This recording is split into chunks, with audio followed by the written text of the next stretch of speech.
Hello, welcome to Cozy Costume Creations. Today we're going to make the skirt that goes with this bodice. This is for my vampire film, Shattered Soul. Look out for it when it comes out. It's gonna be good. And I'm going to make a cartridge pleated skirt to go with it. I'm going to show you guys how to do that. This is loosely based off of kind of an 1860s Victorian era gown, right? All right, so we've got our things cut.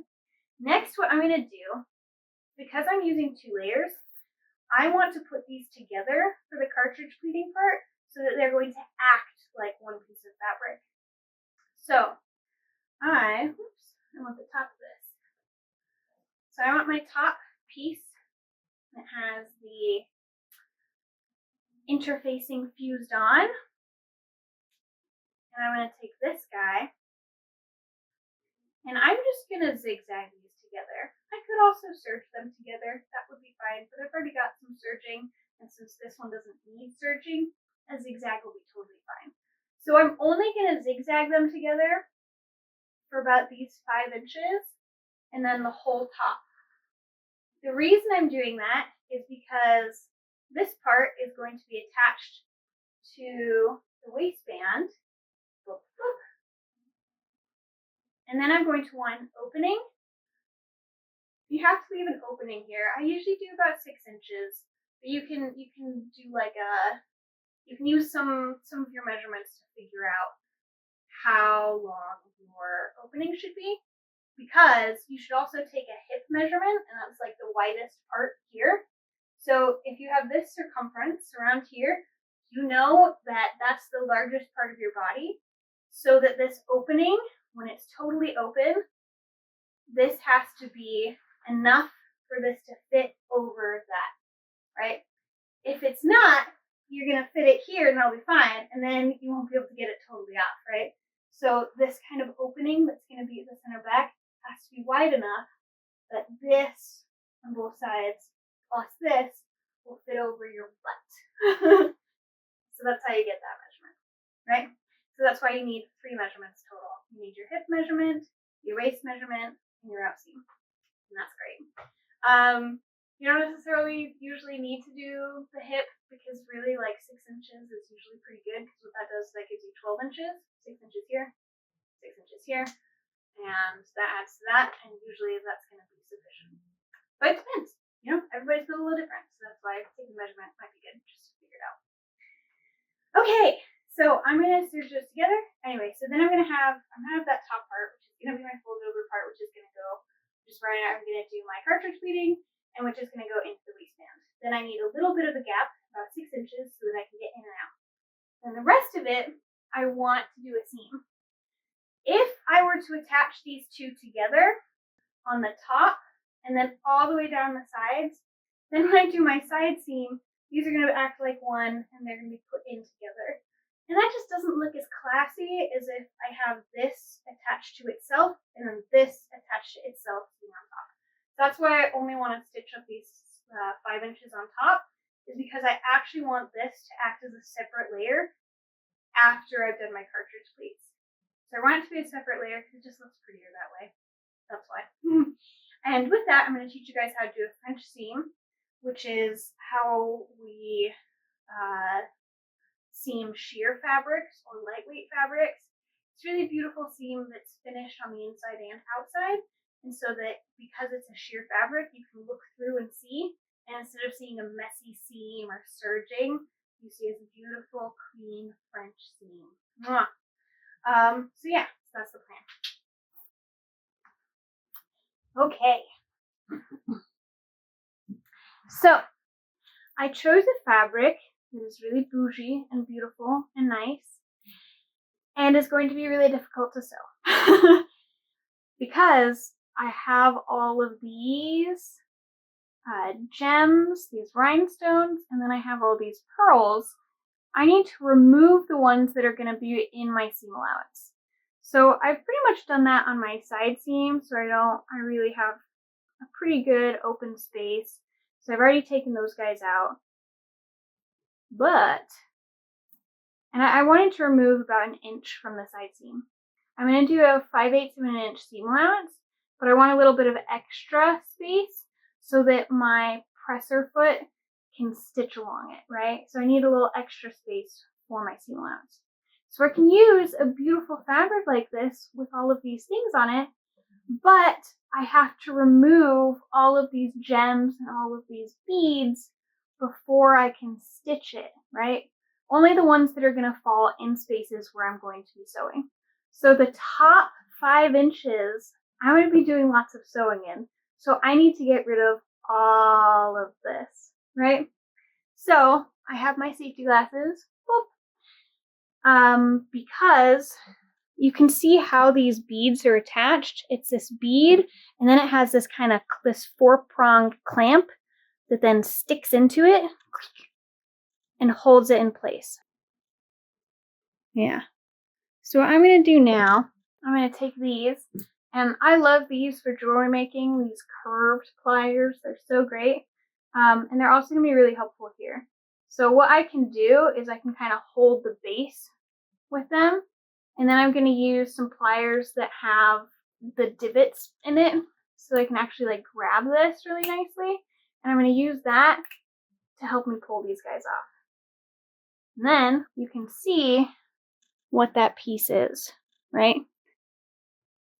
So you see it's like this little, so that's what holds those in place. And I want to remove all of those from the top bit. Why do I want to do that? Because when I'm sewing, I really, really, really do not want my needle to hit one of those because it could break. And that is not going to be fun for anyone. It's going to shatter my needle, and it might damage this as it's going through. It could snag the fabric and pull it in with it and damage the fabric. And I want to take that risk. So I want to get rid of the top 5 inches of this, which is a shame because it's really beautiful, right?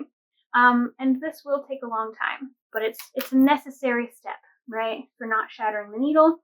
Also, because I'm doing a cartridge pleat, I'm going to be pleating this in on itself, and it's going to add too much bulk if I have these beads inside the pleats. I might not get them in the right location, so they might be like sticking out funny and ruin my pleats.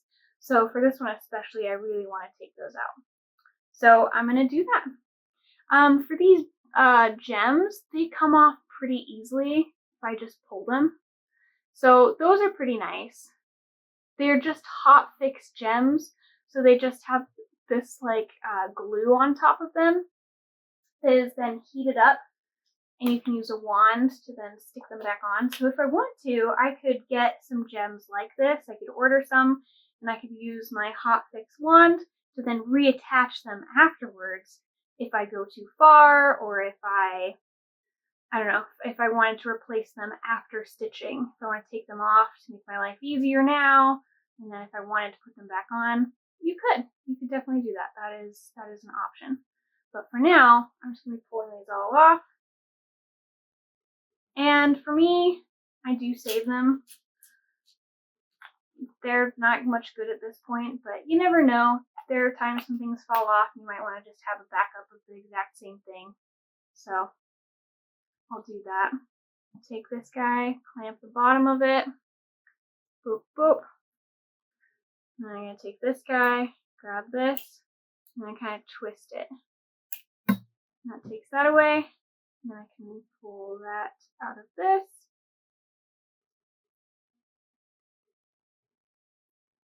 Boop. Goes into the thing. I don't want it to wind up on my floor. That won't be great. So yeah.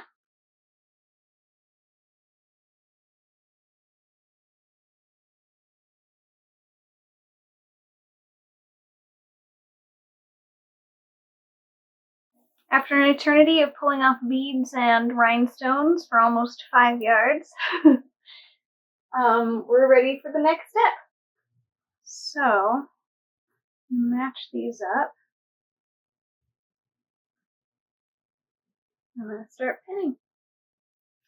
When you pin, you want to think about the direction that you're going to be sewing. So, I'm going to be putting this through the machine, and I want the bulk of my fabric to be over here, because if the machine is sewing boop, boop, boop, boop, and I have to put all of this through the side of the machine, it's going to be a mess.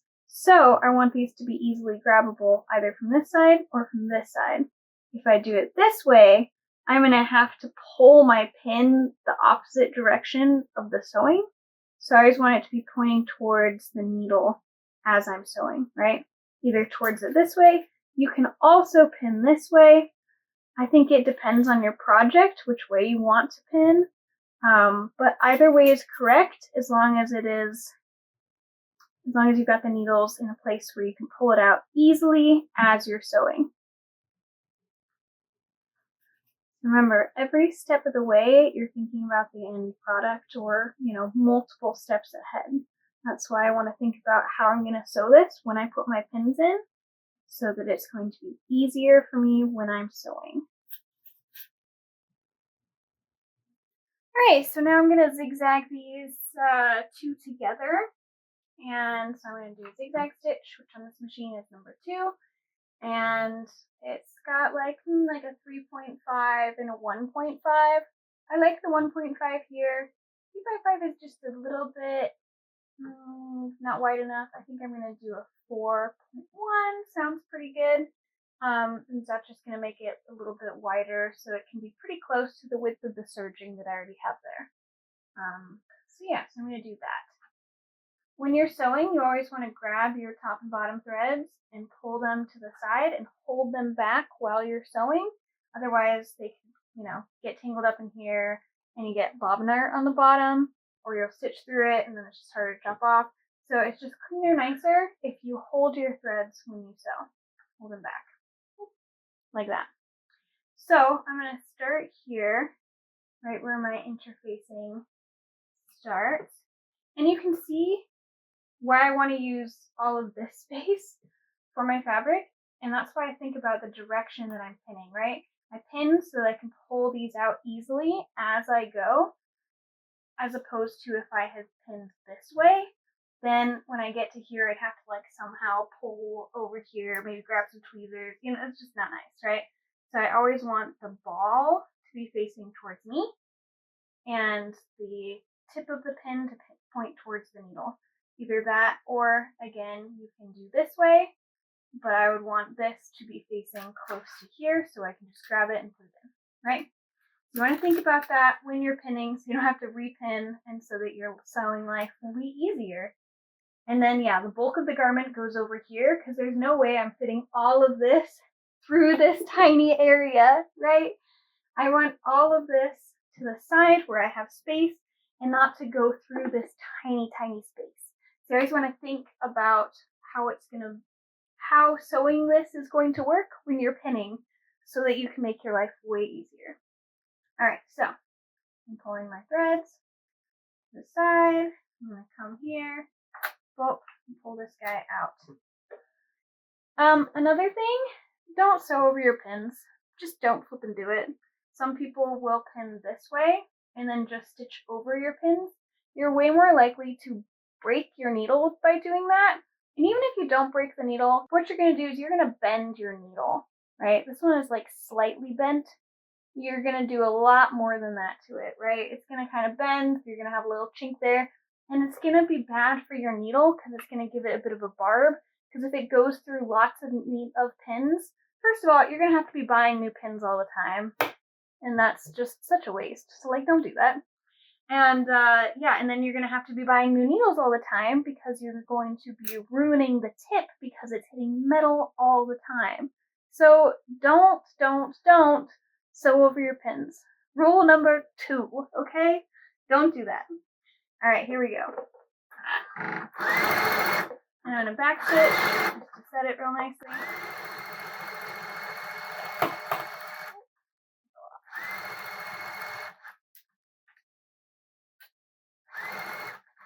And whenever you get to a corner, what you can do is you can drop your needle and then pull it up, twist, and that way I can use the needle as my pivot point. It makes things a lot easier, cleaner, nicer. You can do that with a straight stitch too on corners, and that's nice.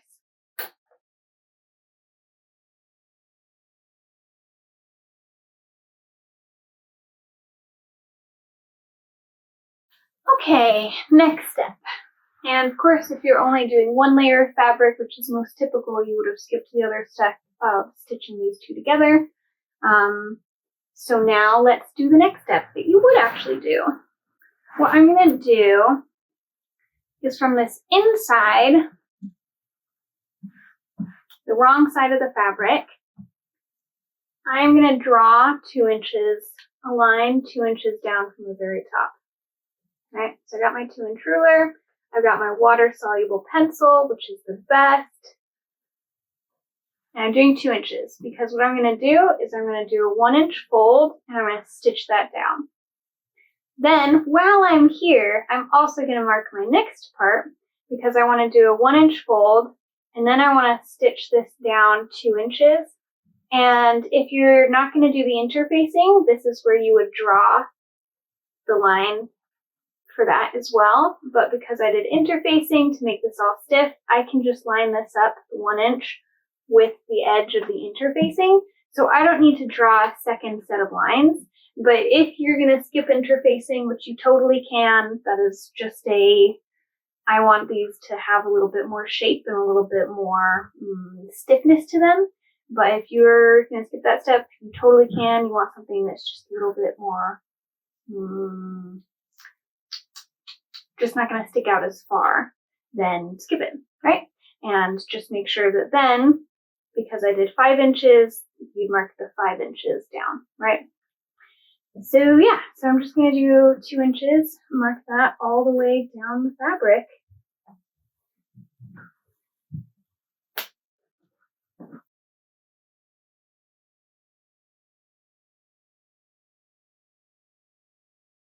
Okay. So now I've marked the 2 inches so that I can fold this up to it, which means I will have folded 1 inch, right?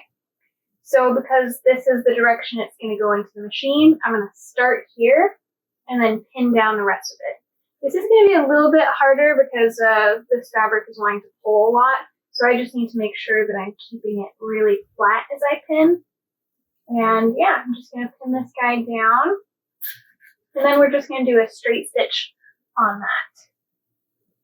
Oh.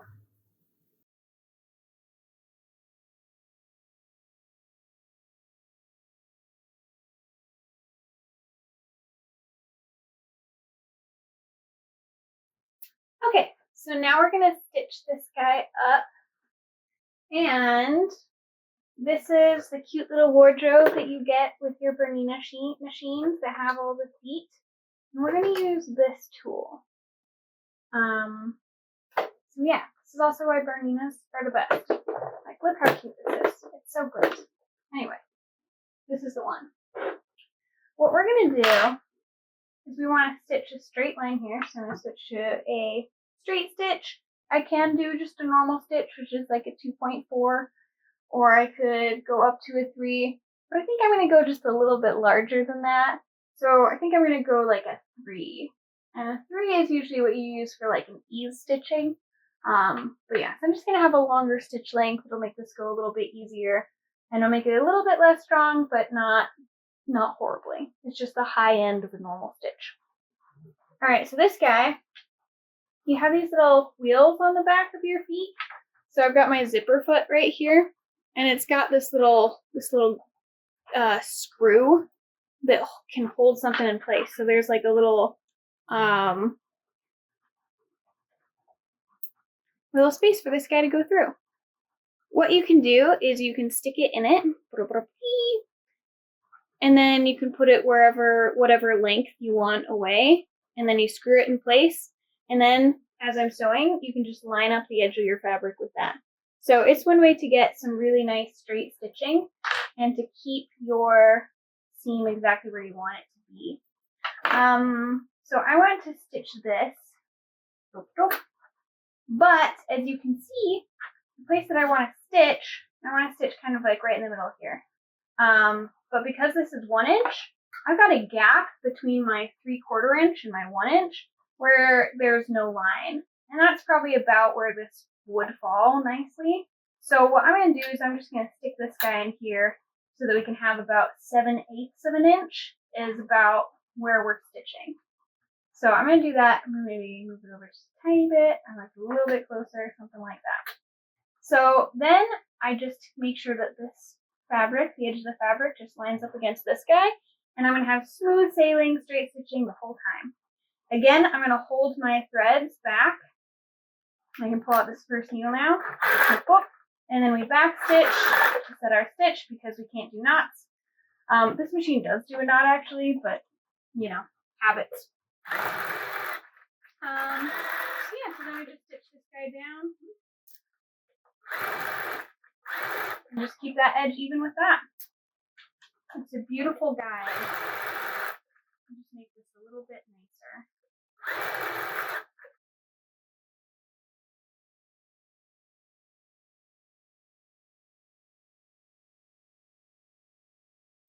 So now I've stitched that down 1 inch. You can see the stitch line on the side. Nice, beautiful, even. Yes, yes. And what do we do next? We iron. That is always what we do after sewing something. Sew something, next step is ironing. Rule number 1.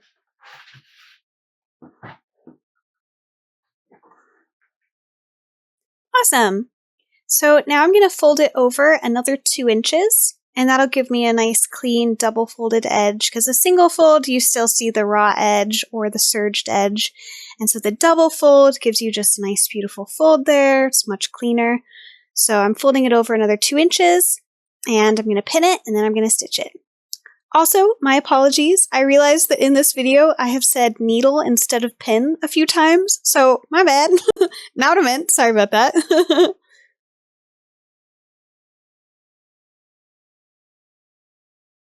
Now we're going to stitch this one in place, and once again, we'll use the 3 stitch length. I think that's pretty good for what we're doing, especially since I've got this delicate fabric.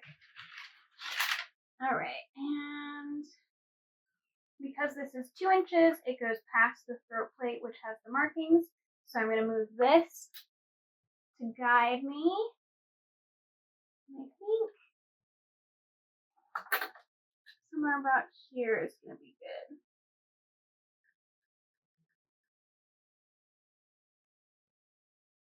Maybe a little bit. So I screwed that in place, and now I can get rolling. Again, I'm going to hold my threads back. And back stitch. And let's get going, rolling along, making sure that this edge lines up with the guide.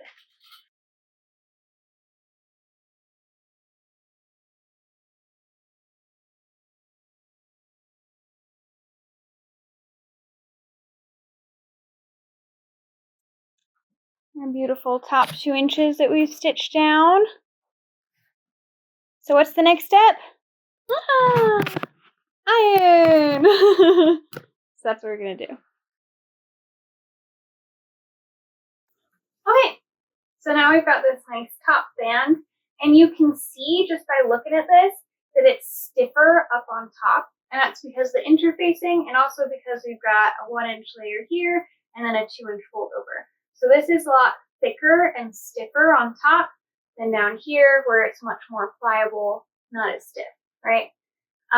So I built up these layers and I stuck the interfacing in, one so that we can have a beautiful finished look, so the inside looks good as well as the outside, and also so we can have a little added stiffness.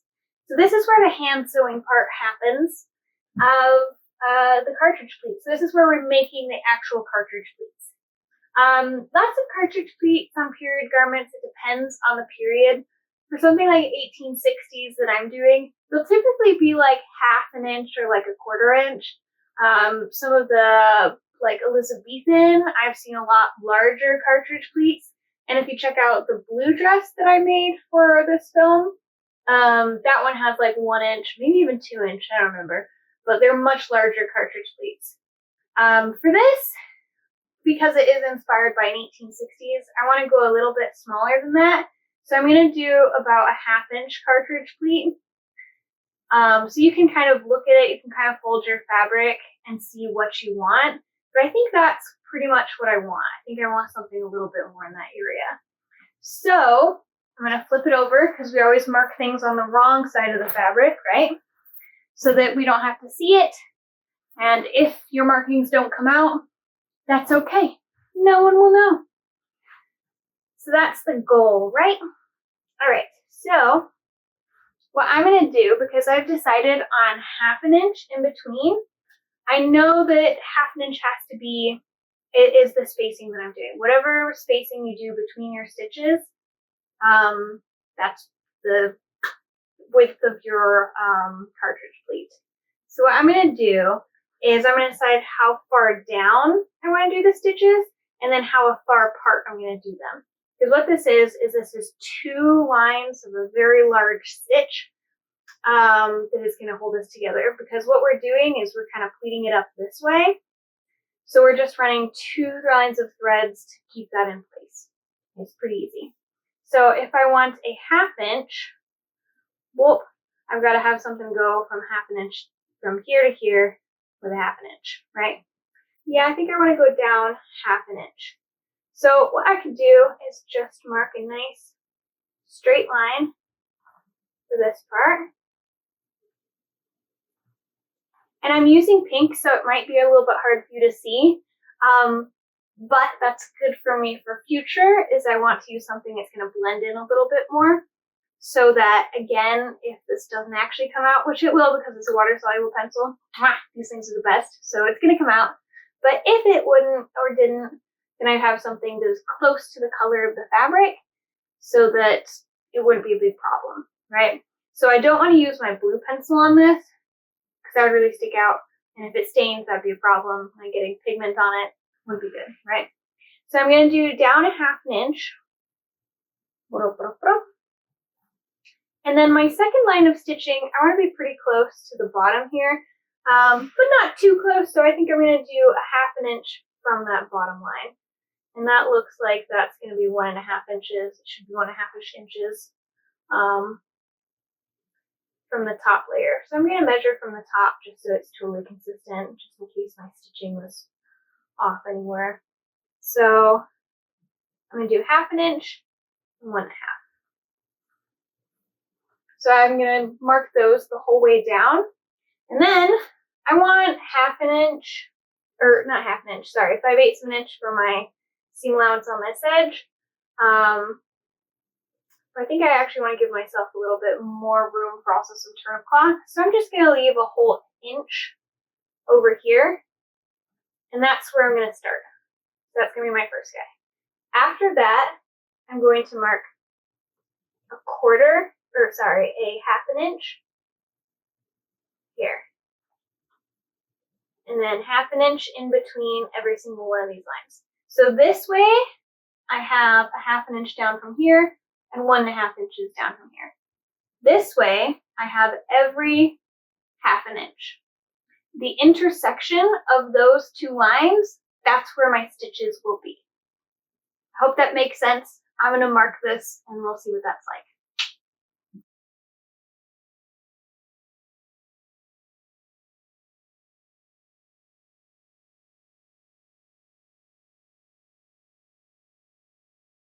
So I've marked to my halfway point, my center front, and I've gone ahead and I've marked that so I can keep that for later and I know where to stop. But I'm going to do half of this and then I'm going to do the other half. That's just going to make things a little bit easier. And Silamide thread, it's lovely, it's beautiful, we love it. This is the best for hand sewing, but because it has a designated length, right, you cut it and then it's at this length, I know that I can't get all of this done with just one length of thread. So I'm going to stop in the center front and I'm pretty sure I can get it done with 2 because looking at my waist measurement and this length, I think that's going to happen, right? So I am going to take 2 strips of thread and use that for a single line.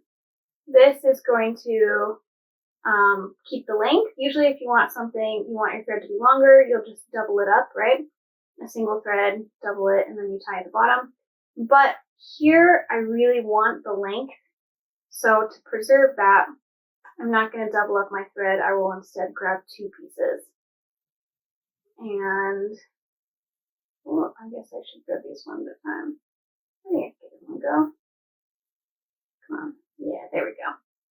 All right. So I got my 2 pieces. I'm going to knot off. And then I want another needle to do the same thing because I'm going to have 2 parallel lines, right? So I have 2 needles that both have 2 of these long threads of silamite on them. Silamite is the waxed thread that we use for hand sewing. It's waxed, so it flows much nicer when you're sewing it. So in a perfect world, I'd have a perfect thread match, and that'd be great. But I want this to be really sturdy and strong, and I know that the silamite is going to do that for me. And I also know it's the best for hand sewing, so that's what I'm going to use. You can use just normal thread. One thing though, you never put your needle into the thread. I know that's a common thing that's everywhere, and it's wrong. I found that out working in a shop, and the draper was like, oh no, don't do that because you're breaking the fibers of your thread. So you're actually ruining and weakening and breaking your thread when you do that. So even though it's iconic, even though it's a thing, don't do it. It's not actually a thing. There are a lot of things that you see in movies because actors don't actually know how to sew. So they'll like stick pins in their mouths and safety pins. That's disgusting. Don't put these things in your mouth. And also, don't put your needle through your thread, okay? Also, when you are choosing thread, you always want to go darker rather than lighter. So I have like a cream silamite, and I have black, and I have this, and I have like 1 or 2 other colors, right? So I don't have a huge selection of the silamite, so I'm going to choose something that's going to be darker, so rather than lighter. I wouldn't want to use the cream with this, even though, I've got kind of a light thing going on here. The reason you don't choose lighter thread is because light catches your eye, right? So if you have a light thread against a darker garment, it's going to stick out and the thread is going to be more obvious, and you don't want that. Most of the time you want to draw attention away from the seams. Usually the thread is in a position where you don't want it to be seen, right? It's this linking thing. It's supposed to disappear and be invisible. So you want something that's not going to catch the eye, which is a darker color. So it's going to look more like a shadow rather than something that's a highlight and going to catch your eye, right? You can think about it in color theory terms. You can think about it in makeup, light and shadow, just however you want to think about it. That's the rule, right? Go darker rather than lighter. So that's why I'm going to use this burgundy. Even though it's not the perfect color, not totally ideal. Alright, so what I'm going to do is I'm going to start with my needles. Also, choosing needles, that's like, I don't know, it's like choosing your golf club or like your artist paintbrushes. You want to find something that's like thick enough, sturdy enough, right for the fabric. I don't know, feel like what feels good in your hands when you're doing certain projects, and different needles are good for different things. So yeah, I'm going to use this one, which is a little bit thicker. This one is slightly longer. I don't have a ton of long ones, but I like that it's longer because of the bulk of fabric I'm going to be going through here. So I'm going to start with this guy. And what I'm going to do is I'm actually, I'm just going to use this guy real fast just to totally tell what's happening. Alright. What I'm going to do is I'm going to do like a tiny stitch here to kind of anchor my thread this way and just go back through it. So I've got just like a tiny stitch here. And that's just going to make it stronger for when I pull all of this later. Because I'm going to stitch through these things and I'm going to pull it, and that's going to make my pleats, right? So what I'm going to do now is just these top ones. Even though I've got some of these markings, some of them are a little bit hard to totally tell sometimes. Oop. So I'm going to go down through one, and then I'm going to come up through the other, right?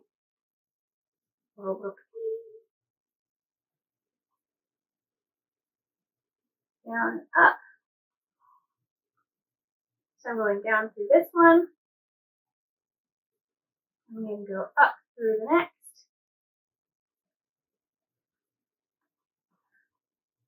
Down through this one. Up through the next. And I'm going to take a moment here to grab my other thread. I'm doing 2 of these just so it's stronger. It's going to make it stronger and it's going to make the cartridge pleat last just like a little bit longer. And it'll just be prettier. So I'm going to do the same thing. I did just like a tiny stitch. I'm going to go back through it to kind of anchor this in place. Now we've got a really strong foundation that I'm coming from, right? Going to go down and up. And this is why I kind of like longer needles for this, is because you can actually just like push it onto itself like this, rather than having to go up and down, right? So I can get kind of multiple things done at once. So it's just like a super long running stitch slash kind of a basting stitch at this point. And you can see that then if I pull it, I've got a cartridge pleat. Pretty cool. So I'm just going to do that for a few more stitches and then show you up close kind of what that cartridge pleat was looking like. Do a few more. Boop, boop, boop, boop, boop.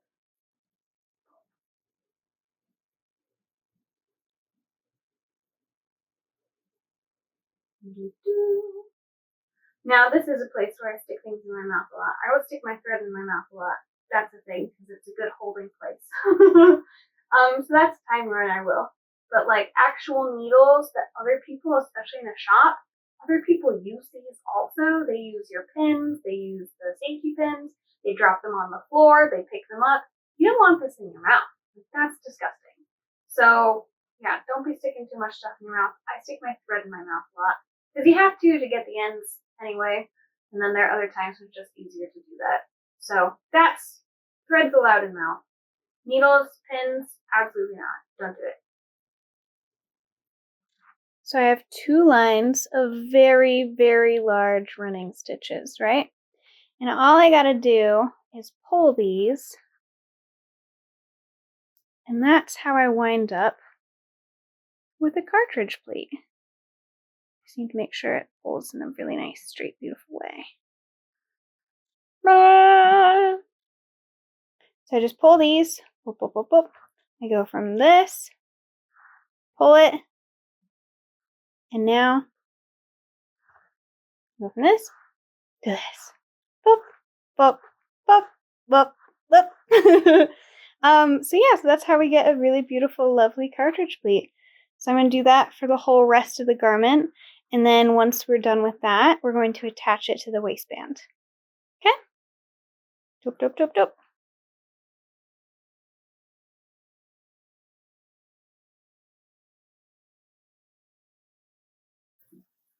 Okay, so after I've gotten a fair amount of stitching and my thread is close to being used up, at this point, now I'm going to grab both of these. I'm going to pull so that I can make my thread last all the way to the midpoint.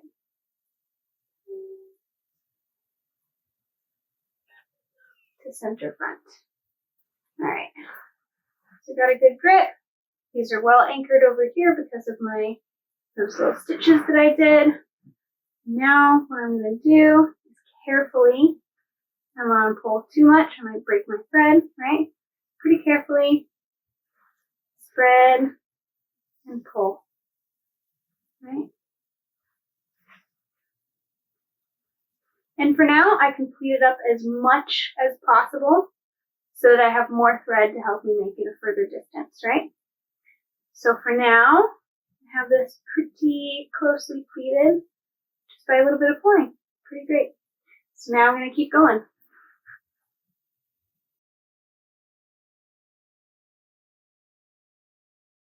So this is my center front. Boop, boop. So I've gone a few stitches past that, and I haven't tied off. I've left my threads. Then I've started my second batch of threads over here, and I've gone ahead and I've tied off the same way, kind of did a stitch to anchor it, and I'm going to go the rest of the way. Everything else is all pleated all nicely, but I don't want to tie off yet because I haven't attached it to the waistband, and I'm not seeing, it's not sitting exactly how much I want. I don't know if I need to pull it in more or less, let it spread a little bit, so that's why I don't want to tie off just yet. So I'm going to leave those threads dangling for the time being and get the second half done. So I've done the rest of the cartridge pleats, and once again, I'm going to leave these unknotted. Just going to leave them free hanging for now, just like the ones where I ended at center front. And what we have is all of these beautiful cartridge pleats, right?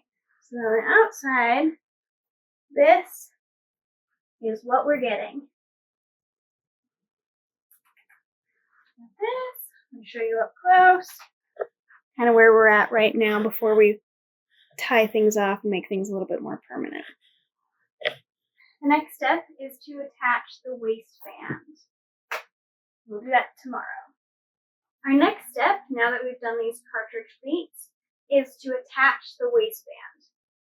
And you want to make sure that your bottom seam here is going to be what is attached to the top of the cartridge pleat, right? That way, the fold is going to be the top of your skirt, and so you have that nice, beautiful finished edge. You have a seam there, right? So the seam is going to go towards the bottom, right? Facing down when you're wearing it. All right, so I've marked my center front with my beautiful water-soluble pencil. So I've got my center front marked. You can see that lightly, but it's there. And then I also have marked this edge because I have almost 2 inches. I give myself a little bit of ease, but I've got almost 2 inches here that's going to be my overlap, so that when I wear my waistband, boop, I've got an overlap. I also want the side with the seam to be what I'm covering up, so that again, this beautiful, the side that I did the seam on the inside versus the one where I flipped it and then I had to do the seam on the outside, I want to cover that up. I don't want people to see that. That's not pretty, right? So I want to cover it. So I just want to make sure that this side is going to be my outside, which is visible, right? Because that's so much more beautiful. It's so nice and crisp versus this edge, right? Not as nice. So this is my outside, right? And because that means that's the overlapping side. And so I've marked about 2 inches from there, right? And then all I did is I folded it in half from that point, and that's how I got my midpoint, right? That's my center front now, right? So I didn't just take the whole thing and cut it in half and mark that. Not cut it, but mark it in half. Because then I'd be off, right? Because of that 2 inch overlap. Because only one side has the 2 inch overlap, the other one, we're going right to the edge, right? So I have those marked with my water-soluble pencil. All right, so I have those markings done. And these are on the inside, right? The side that is going to be facing my body, so that no one is going to see that. Because we always mark our fabrics on the wrong side of the fabric, or something that's the side that's not going to be visible, right? So that is going to face me like this. So I need this to be here, right? So I've got the center front of the cartridge pleats marked with this pin. So I know that's my center front. And what I've done is I've gathered this part, this section, down to this length. So you can either use a ruler or you can just hold this up and say I need this to go from here to here. And then you pull your threads so that you gather this to that length, right? Then what I did is I didn't tie off. We're still not going to tie off our threads yet.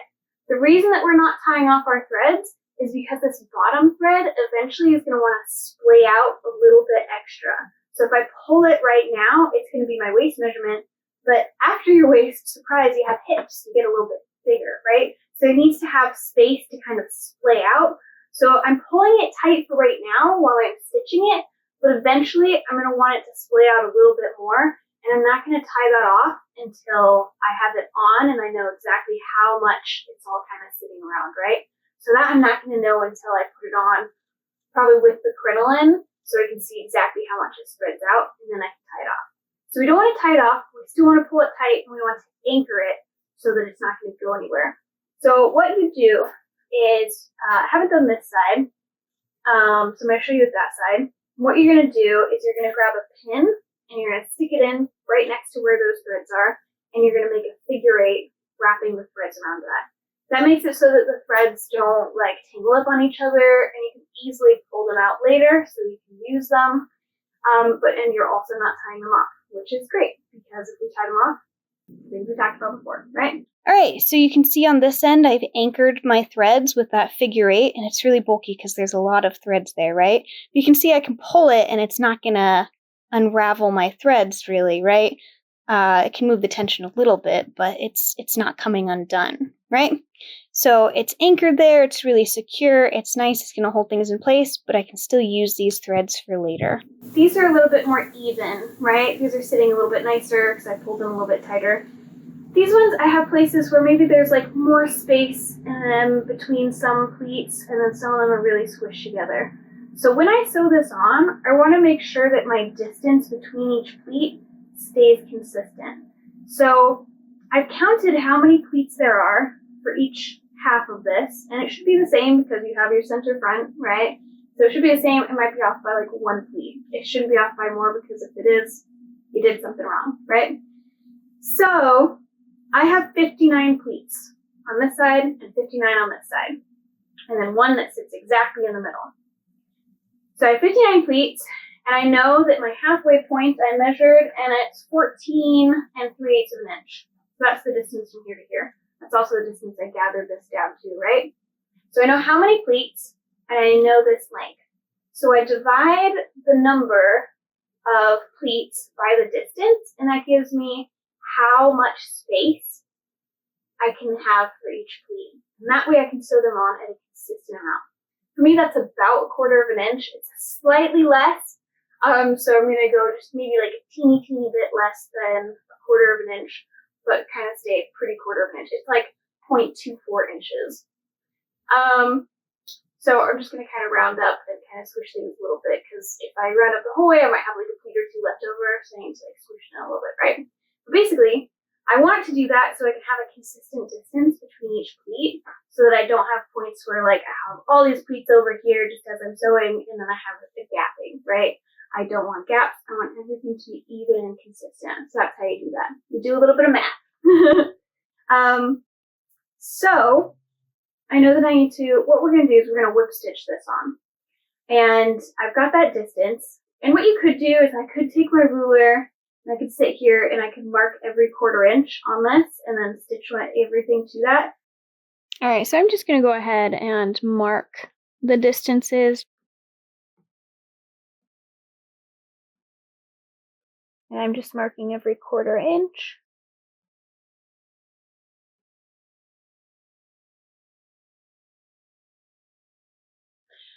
All right.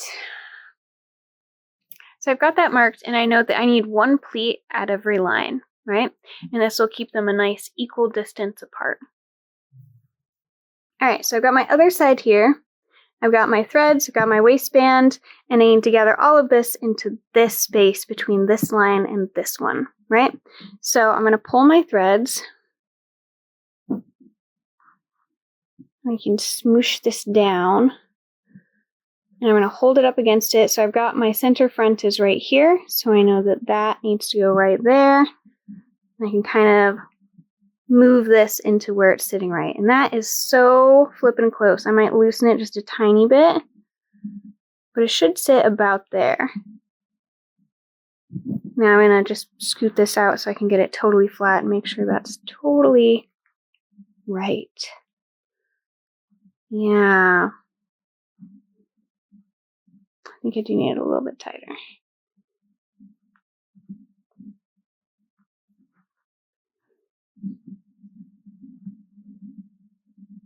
Great. So that's pretty close to where I want this.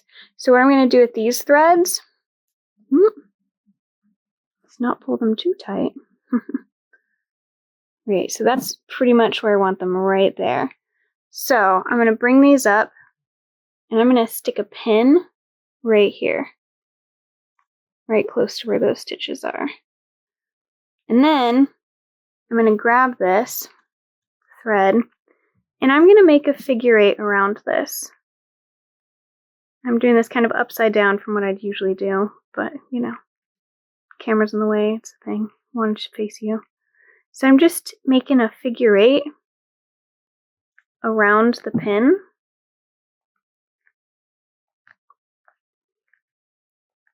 To anchor the threads.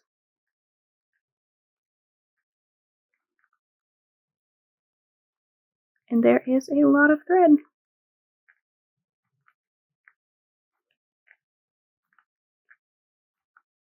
This is a technique that you'll use for other types of gathering as well, so it's really great technique. All right, so now I've got this, I can spread it out, and I can start sewing. Okay, so we've got our waistband that's all ready to go, and I can line up my center front and my edge, right? And I've got my right sides together, because this will eventually sit like this. We're going to sew it like this with a whip stitch. All right, so I'm going to select my needle carefully. I chose a pretty thick one because I've got a lot of layers to go through. I know I'm going to be going through 2 layers of seam allowance, as well as these 2 layers, as well as the interfacing, and all of this, which has interfacing, which is doubled up, and this and that. Anyway, a lot of layers. So I choose a thick needle, and I chose a pretty long one for this too, right? So that's what I chose, and I for sure want to double my threads because I want this to be really strong. So I've doubled my thread, and here's what we're gonna do. We're gonna take our waistband and match it right up to this guy. And I am going to actually just come over here, and I'm gonna just go through this just to anchor it pretty nicely, because I want this end to be very strong. So I'm gonna do that. And I did strain some tendons in my hand, so I don't have like my normal grip strength, so bear with me. My hands are a little weaker than usual and way more awkward, so I'm sorry about that. So I'm going to try to go through this guy now, because I want this to sit like this, right? Right sides together, wrong sides on the outside. And right now, I don't have the strength to push this through all of this. So what I'm going to do is I am actually going to just shove it into the floor and let the floor do the work for me, because I don't have the strength in my hands right now. It's also a lot of layers. So you can do that. You can use the floor like the edge of your table to do that. And what we're going to do is we're going to whip stitch this in place. So again, I can go through these layers, that's fine, but I don't have the strength in my hand right now to get this guy. So I'm going to shove it in, again, place it on the floor, and have it come through for me. You can use silicone thimbles to help pull and like give you better grip on the needles sometimes too. I don't like to use thimbles, but there are places and times where you'll want to, especially when you work with leather.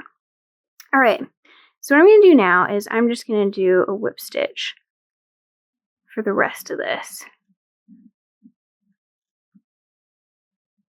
Boop. So what I'm doing is I am grabbing kind of the middle of the pleat, right at the point, and I'm attaching that to the lines that I've marked on the waistband.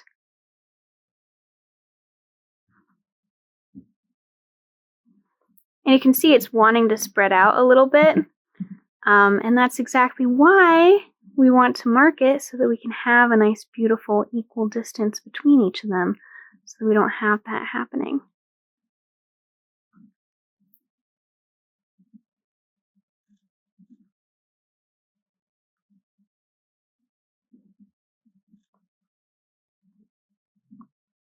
So this is a nice, simple whip stitch, and you can see that it's given us this kind of candy cane, kind of a little bit diagonal shape of stitch, which is really great. And on this side, it's again, just a little bit angled. I could keep it maybe a little bit more consistent distance. I'd probably like choose. If I wanted, I could have like a line up here, be like, it should never go past maybe 1/8 of an inch or something. And I could do that to keep it a little bit more consistent. But this is what we're doing. We're just going to do this the whole way through and make some beautiful whip stitching so that in the end, it's going to sit up like this, right? Right, so now I've done the whip stitching all the way through, boop, boop, boop, and we have the waistband attached. Now, you can just, so we did this stitching it wrong sides together, right? Or right sides together. And now you just kind of pull the waistband this way, and it should flatten out.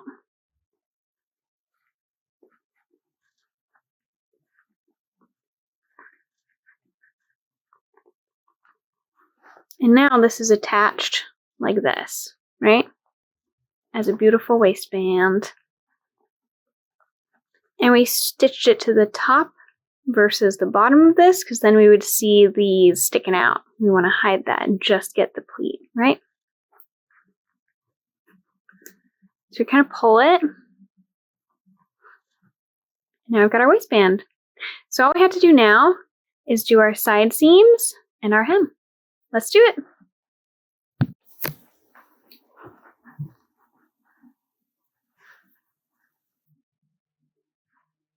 So this is what this should look like at this point. You can stick it on, make sure it's doing what you want it to do, and your waistband is all flattened out now. Right? That's where you should be. Now we're going to do a French seam.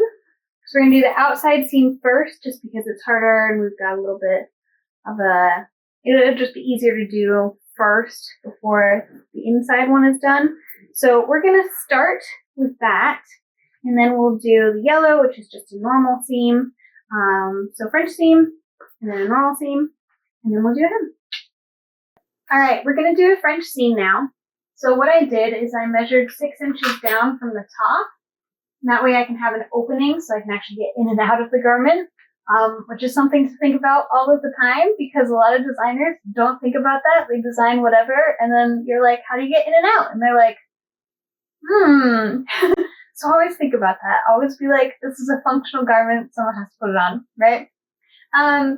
So I've pinned this seam, and you can see it's not the typical way you do a seam, because a French seam, you pin the wrong sides together, so you're looking at the outside of the garment, the right side of the fabric. So that's a bit weird, right? So the first step is to stitch 1/4 of an inch on the right sides of the fabric, right? So it's kind of weird, but it'll make sense in a second. We have a 5/8 of an inch seam allowance, and you'll understand why we need that in a second. But we are going to start by stitching just 1/4 of an inch. So I'm going to stick this guy under here. And on the throat plate, there's just a tiny little divot for 1/4 of an inch. It's not much. It's right here, right? And all of these markings on the throat plate, they're measured from the center. So you can move the needle over, boop, boop, boop, boop, boop, right? And then you'd have to use this guy or something else so that you can measure the edge. But we'll just use the middle. It's fine for this. But just something to be aware of. So I'm going to come over here. Cut those to the side. And I'm going to match that up so the edge of my fabric is touching the little notch. I'm also going to drop it pretty much exactly where my pin is and pull it out. And that will bend your pin slightly, but we're also not like hitting the pin, so that's fine. And back stitch.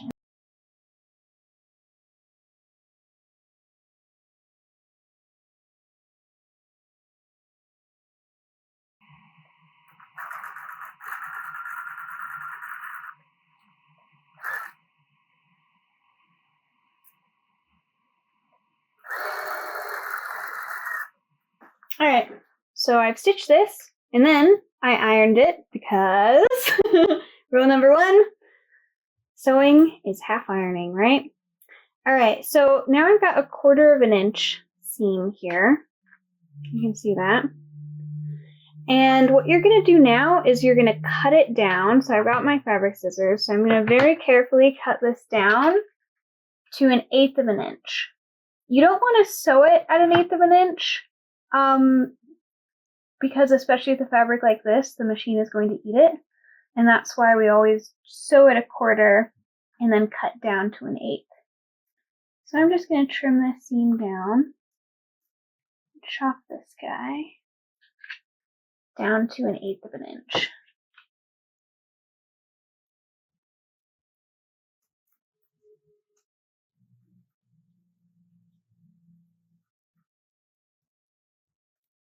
So now I've got a nice 1/8 of an inch seam allowance going on.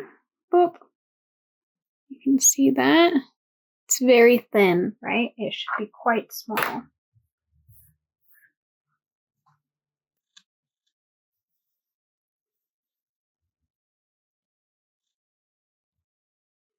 right, next step. Okay, so I've got this cut down to 1/8 of an inch, right? So now we're going to do another seam. What I'm going to do is I'm going to flip this inside out now, and this will feel way more normal. Ah, yes. Now we're going to stitch right sides together as usual. So we're back to our normal where we're looking at the wrong side of the fabric and the right side of the fabric on the inside. And what I'm going to do is I'm next to the iron because I kind of want to iron this down first. And I'm going to kind of push it towards the very edge to get a very beautiful tight stitch.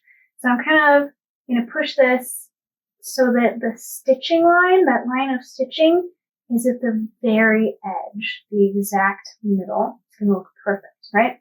And then I'm going to iron that into place and I'm going to pin it.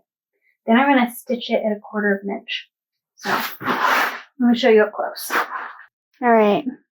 So here's my seam, my beautiful 1/8 of an inch, and I'm going to just fold it right on that edge so that the thread is perfectly at the very, very edge of the fabric right here, right?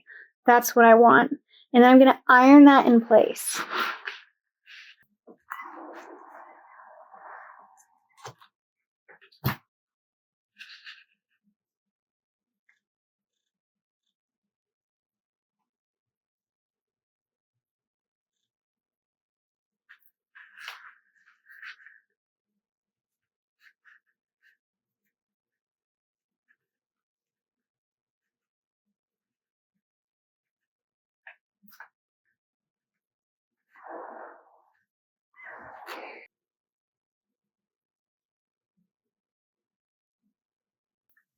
All right, so we've got it pressed and pinned, ready to sew at 1/4 of an inch seam allowance.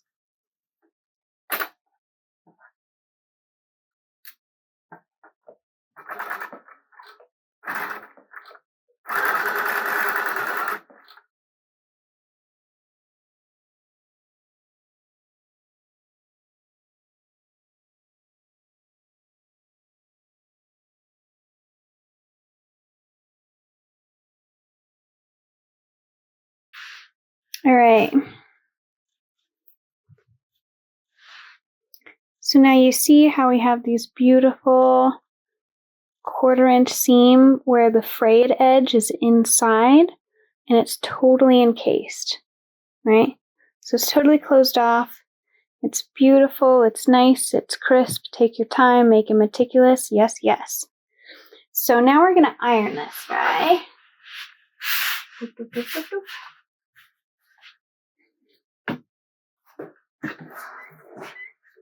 And we always iron just the way it was sewn first to help set the stitches. Now we're going to push it one direction. The rule is you push things towards center back if they're in any kind of back panel, and if they're in a front panel, you push them towards center front. So whether center back or center front, whichever one, is closest, you're going to push it towards that. Because this is center back, it doesn't matter which direction I press it, right? But if these were side seams, I would press them towards the back, right? or if these were side back seams, towards the back. These were side front seams towards the front, right? And I'm kind of pulling it to spread it as I press it. Boop.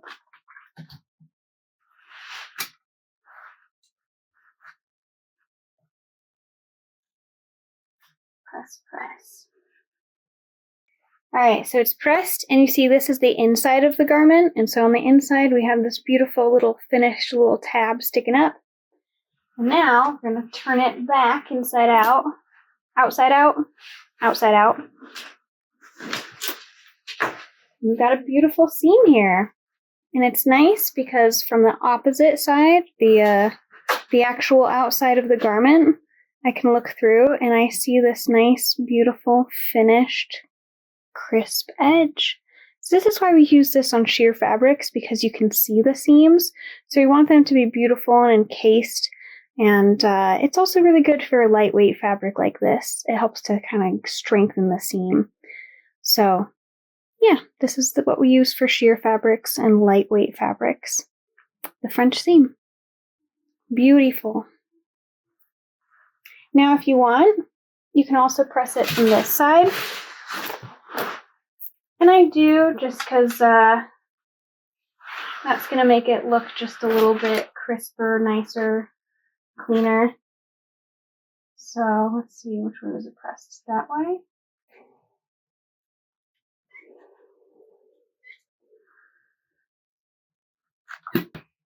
There we go. Outside the side of the garment looks beautiful, right? Gorgeous, gorgeous, gorgeous. All right, so now we're just going to do a normal seam. So I have the right sides of my fabric together, and I'm looking at the wrong side. This is why we did that layer first, too, because now we're just on the inside, and we just have to do a straight stitch. We don't even have to think about that layer, right? So I am going to use a 5/8 of an inch seam allowance. I'm using a 2.4 stitch length, which is pretty normal. Most Berninas, especially the computerized, well, specifically the computerized machines, when you turn them on, they'll be at a 2.4 stitch length. That's their baseline. And that's because a normal stitch length for just stitching things is between a 2 and a 3, right? And then 2.4 is like the most normal. So we're going to do 2.4 stitch length, and we're going to do a 5/8 of an inch seam allowance, and we're just gonna back stitch to the top, go straight down, back stitch, and that is it. Nice, clean, simple. So this is just a very normal stitch.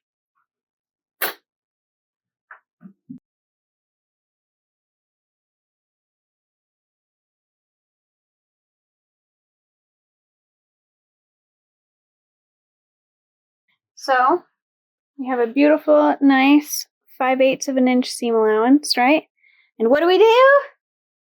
We iron it. Ding, ding, ding, ding, ding.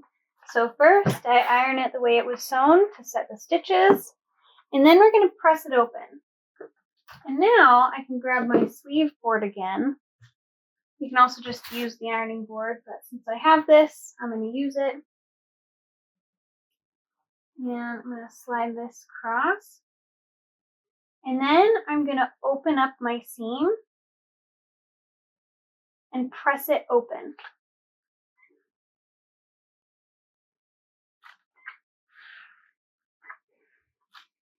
Look how beautiful and crisp and clean and nice that is.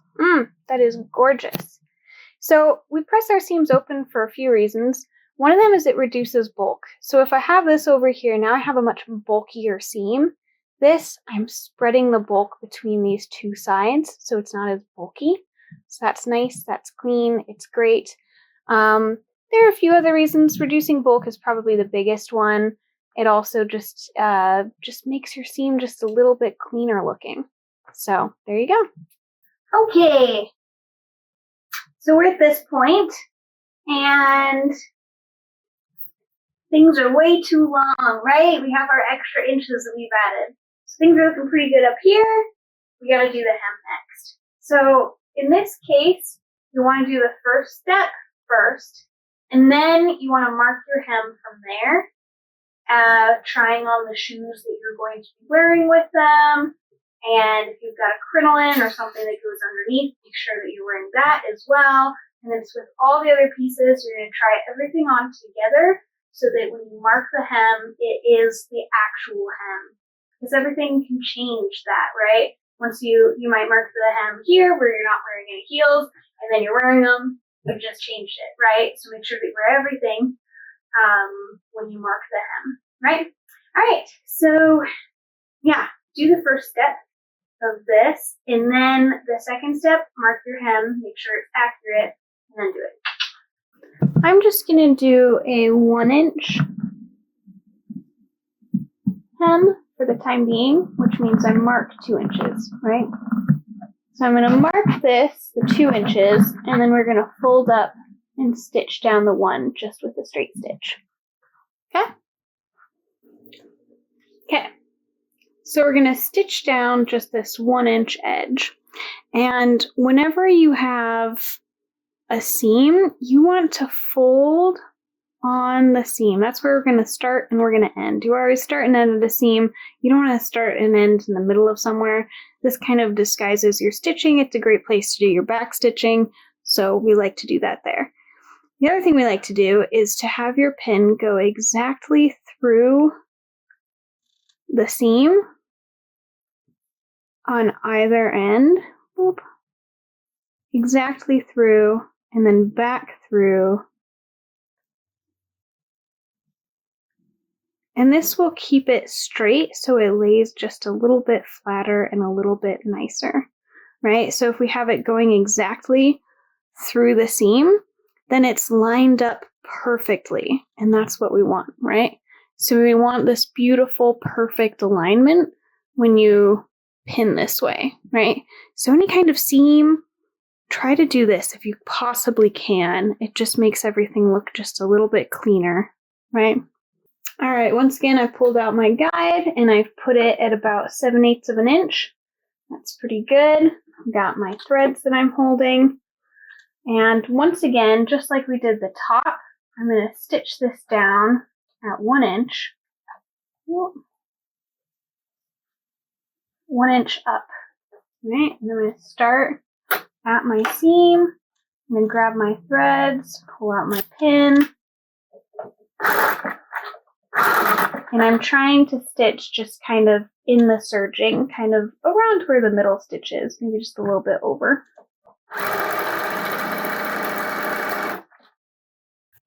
All right, so I've stitched this down, just this 1 inch for now, with the serging on the inside and still visible. And there we have it. So a lot of beginning sewers will stop here, and that's the problem. That's where we lose some of that craftsmanship. You can see how baggy this looks. It's thick, it's baggy, it doesn't look great, right? But all I gotta do is run my iron across this.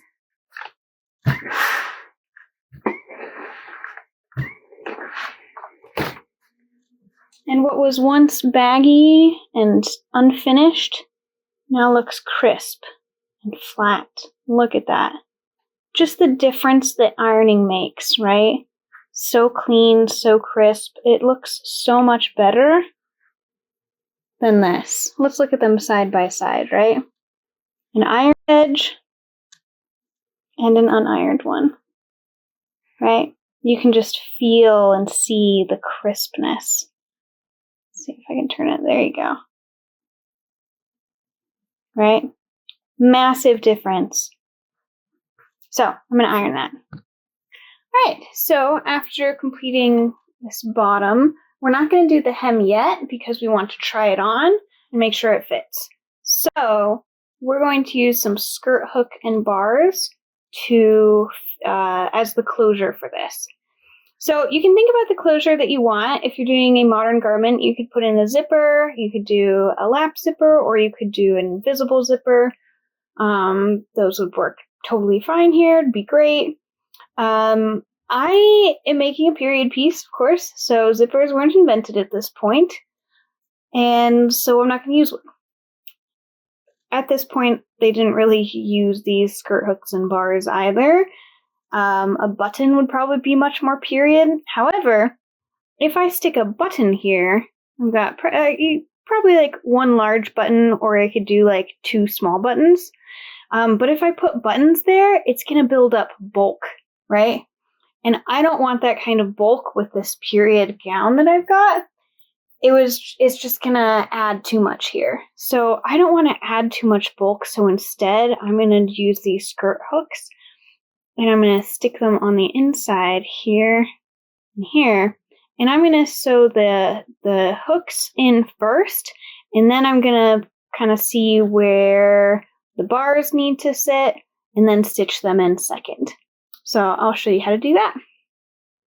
Okay, so I'm going to have a separate video, and I'll link it below so that you can find it, on how to do the skirt hook and bars, just so this video doesn't wind up eternally long.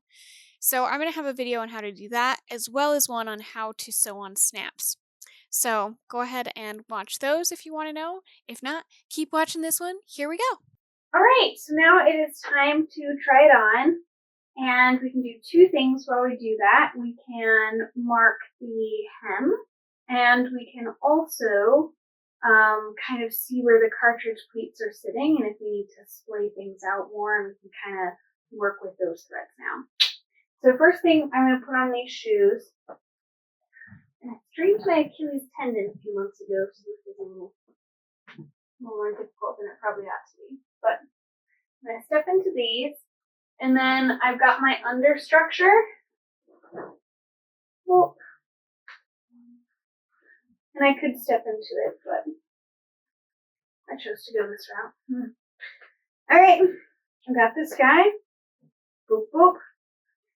And now I'm going to put the skirt on. And once I have everything together, that's when I'm going to mark the hem, right? And figure out kind of what to do with these cartridge pleats.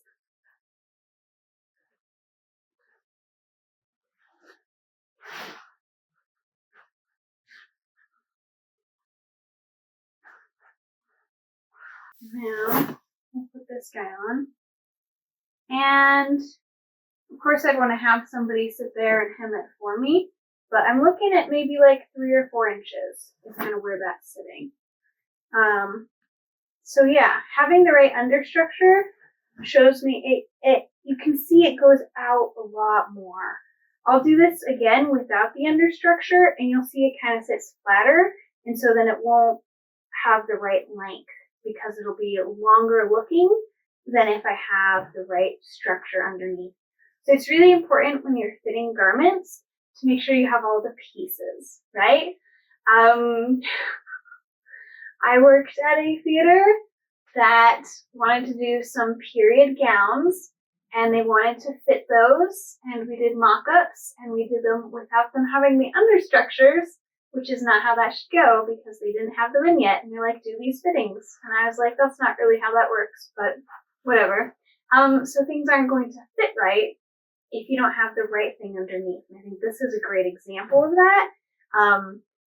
Structured undergarments like corsets, which is what it was in this circumstance. Corsets matter a lot. That's going to change where things sit and how much, right? So it changes a lot. So keep those in mind, please, please, please, please, please. But yeah, so this is where we're at for now. Oh, it's so fun. I didn't even want to take it off. But yeah, let me go ahead and drop the underskirt, and you can see how different the length is going to look. Okay, let me drop that guy. And just look at how I guess I undid this as well. It's a totally different skirt now. You see? It's so flat and it goes straight down, and I've got this massive pooling at the hem now, right? So it looks like I need to do even more of a hem than I actually do, right? So totally different garment now, and you can see why understructures are so important. That's one of my favorite classes to teach is corsets and understructures, because that's where the shaping of the garment comes in. And my ankle is killing me, so I'm going to take these off now because I can't do that with my foot right now. Strained my Achilles tendon, so ouch. Ouch! You gotta suffer for your art, man. Ouch. Okay. Anyway. So yeah, so now I can look at these cartridge pleats. And, well, okay, and I saw them really, again, I want to have the understructure on when I do that. And I was looking at it with the understructure on, and they were looking pretty good to me. So I think I'm going to pop it back on and just take a second look real fast. All right, so now you can see what I meant earlier about like how the cartridge pleats kind of splay out on the bottom ones, right? They're not just like tight and straight, right? Because then I have a different look. They kind of need to splay out a little bit at the bottom. So I'm kind of looking at that and seeing where things are laying, and things are looking pretty good. I think I'm going to give myself just a little bit of extra, maybe like 1 or 2 inches on my thread so things can kind of move around a little bit. But this is pretty close to what I want. I think the top layer is pretty good, so I think I'm going to tie those threads off where they're at. And what I'm going to do is I'm just going to tie a few knots. I'm going to take my needle, stitch, and do just like a little 1 or 2 stitches to kind of anchor it there so it's not going to come undone. Do a few more knots, and that'll be that. So yeah, so we can finally tie those guys off. All right, so now I've got my threads that are all, set aside. They're all figurated. And this is nice because I can just pull that pin out. And these will come and just be nice, beautiful, straight seams again. Yay, they're the best.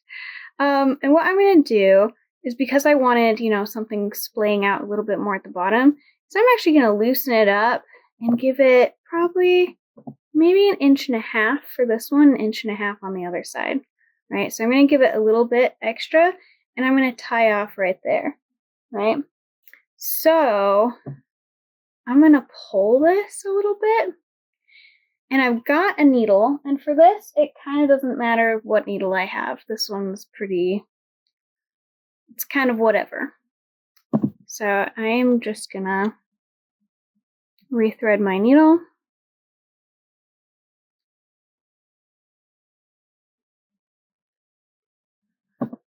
And I've given it a little bit of excess.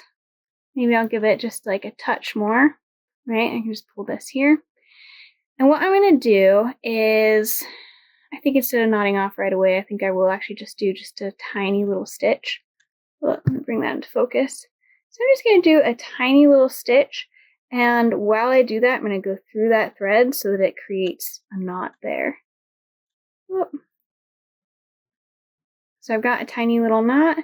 And then I can do that again where I kind of wrap it. Whoop. And just make some knots so that this is strong and so that this stays there forever. It is not going anywhere. We ain't pulling it out. We ain't doing none of that. That stays. I want that, right? So I've got kind of a lot built up there, right? It's not pretty, but hopefully it'll be secure. This is one where we're really worried about security. We're not so worried about the appearance, especially since this is inside the garment. We might stick some snaps kind of in this general area. So it can be a bit ugly, even though I don't like insides to be ugly. The inside should be beautiful like the outside, but whatever, it's fine. All right, so I've got that, and now I can cut my thread. That's that. It's done its job. Thank you for your service. And what I can do now is kind of splay out the bottom cartridge pleat just a little bit. You can kind of use that and help spread it. And just, give it a little bit more splaying out at the bottom would be nice. I don't want to do too much of that yet because I want to tie this off and not lose too much of the tension because I kind of like the top tension. I think, again, I'm going to give it just a little extra because I can always take some away if I want. So I'm just going to give it just a little extra. Maybe like, I don't know, that's not much, just a little bit. And I'm going to pull my needle off of this one. And we're going to stitch this guy up. This is a different type of needle than I've used here so far. This is an embroidery needle because it's got a larger eye. You use larger eyes for embroidery because it uses more threads. You usually use 2 to 3 threads when you're doing embroidery. Sometimes up to 6. Usually not more than that. Because embroidery floss is 6-stranded. And then you'll divide it when you get it. But anyway, that's a different technique.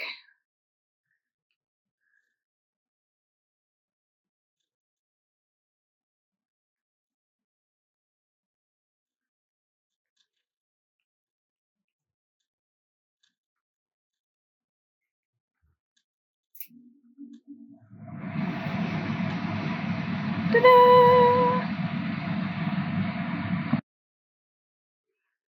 Alright, you can see how this half, where I've let it kind of loosen up and kind of splay out a little bit, it looks really nice. Versus over here, where I haven't done that yet, you can see how it's just too tight, right? It needs to have this kind of splaying out to get these really beautiful looks in the pleats, right? So, I'm going to do the second half now, and I've got this on the inside. I'm going to do the same thing where I just pull this pin out, and I just nicely unravel this. The top, and I give it about an inch. So let me pull that from here. About an inch-ish.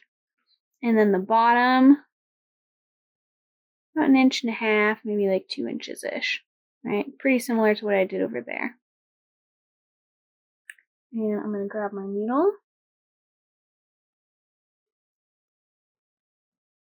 And kind of knot these off once again.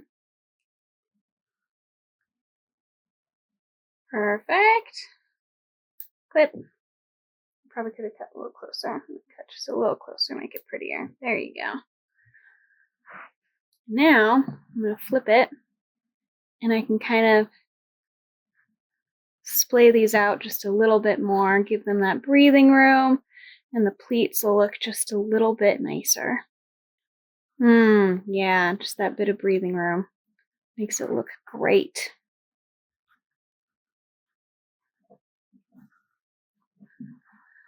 Awesome. So now we have the pleats, and yeah, they're really, you can see it, how they're like more dimensional now. They're kind of splaying out, and it gives it just that extra added bit of dimension.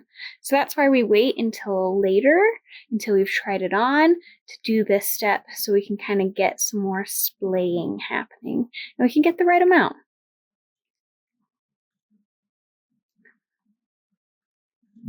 So there you go.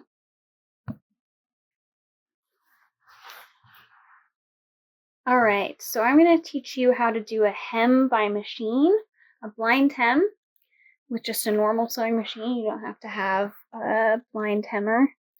And what I'm going to do is I've marked how much I want to hem it up. And the first thing I do is I pin it kind of this way, right? So I'm just going to fold it up and pin, but it's not going to stay that way. It's just easier to do this step first.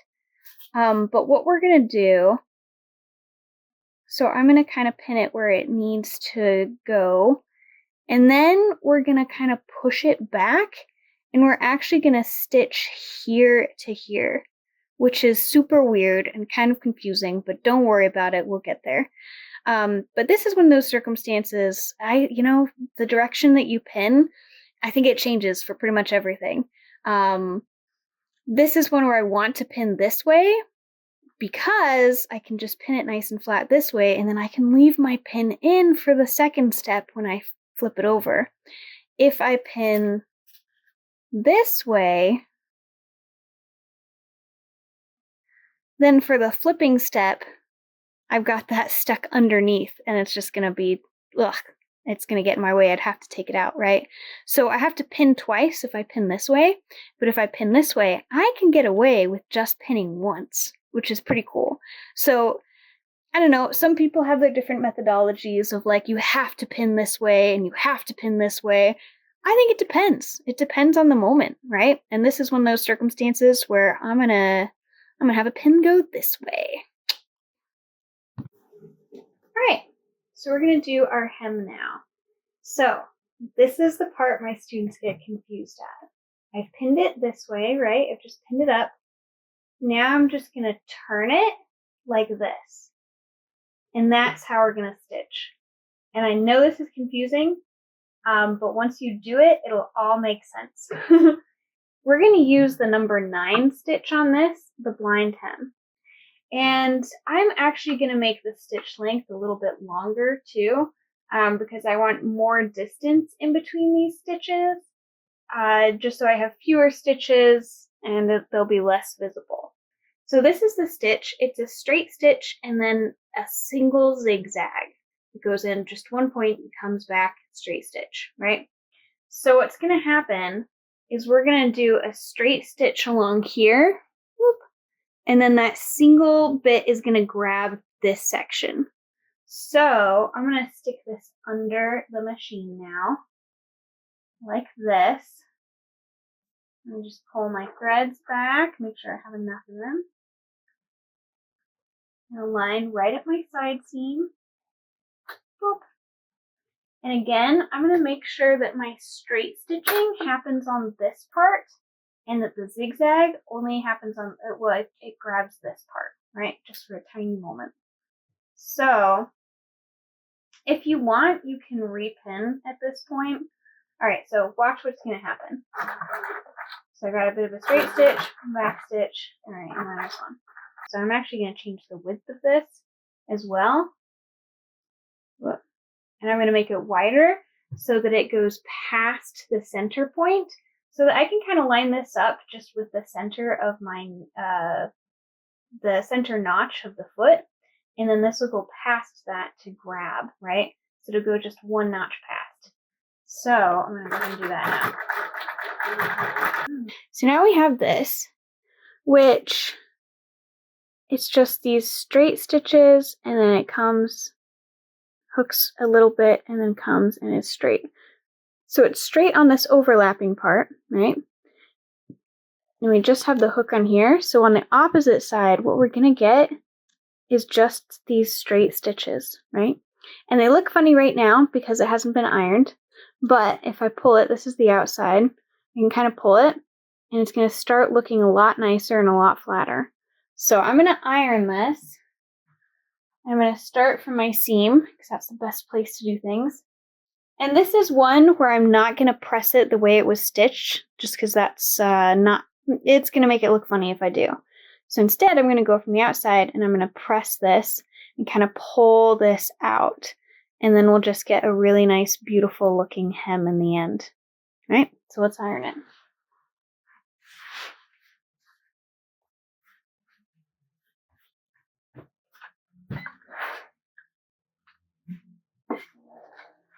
So after a bit of ironing, you can see how I'm going to wind up with just like a beautiful edge, a beautiful hem that's just going to have these few stitches visible.